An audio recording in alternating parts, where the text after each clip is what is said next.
I'm Luke Summerhays, and I love Varoom.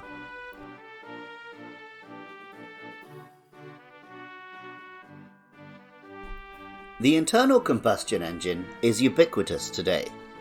It's one of those technological achievements which wasn't really invented by any one person, but instead evolved through a series of little innovations.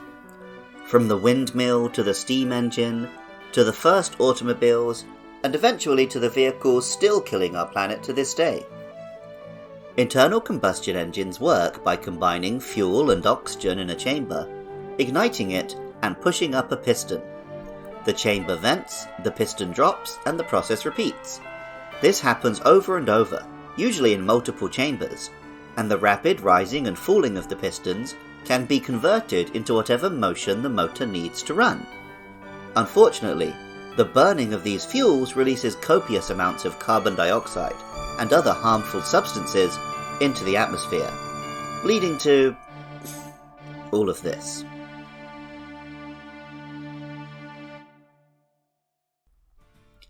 Varoom has the previously unexplored type combination of steel and poison, and is, appropriately enough, a motor engine. The Pokemon games have had motor vehicles since the start. The SS Anne and the infamous truck parked near it in red and blue, through riding a motorcycle in Pokemon Colosseum and riding in the back of a truck at the start of Ruby and Sapphire. But the Pokemon world has always seemed a little more in touch with nature, and a little less polluted than ours.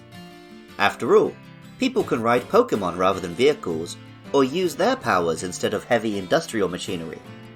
Still, there are some vehicles, and if this Pokemon's typing is anything to go on, they are as problematic in that world as in ours.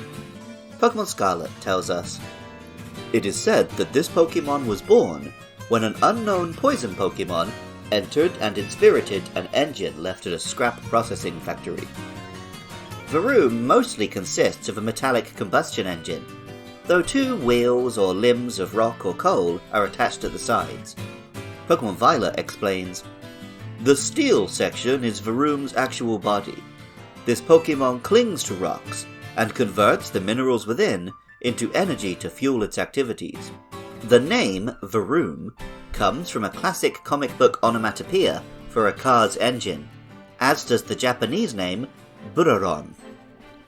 It took a long time for early engines to develop into the powerful motors of today's vehicles, and similarly it takes 40 levels for Varoom to evolve into Revavroom. Revavroom is a bigger, angrier-looking metal engine, now attached to a four-wheeled rocky chassis, not unlike a car someone might drive in a Flintstones cartoon. Pokemon Scarlet tells us, "It creates a gas out of poison and minerals from rocks. It then detonates the gas in its cylinders, now numbering 8, to generate energy." The V8, an 8-cylinder engine, is the benchmark for a cool, fast car, regardless of whether it has actually been outdone since it was introduced. Revavroom has a pretty solid speed and a hefty attack stat, combined with the solid steel typing and abilities which negate status effects or super effective moves. In the right hand, it could be a powerful monster indeed. Pokemon Violet backs me up, telling us, "Revavroom viciously threatens others with the sound of its exhaust. It sticks its tongue out from its cylindrical mouth and sprays toxic fluids." People have been joking for years about there being a car Pokemon. We were sort of close with Carkol in the 8th generation, and Revavroom seems to take us one step further, though there is a little more that could be done to truly make a car Pokemon. And Team Star did it. When battling each of the 5 Team Star squad leaders, their final Pokemon will be their Starmobile, an elaborately decorated car with a Revavroom for an engine.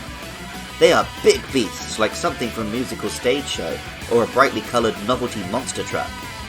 Many have compared it to Decatura, a Japanese phenomenon, the name of which is literally just an abbreviation of decorated truck.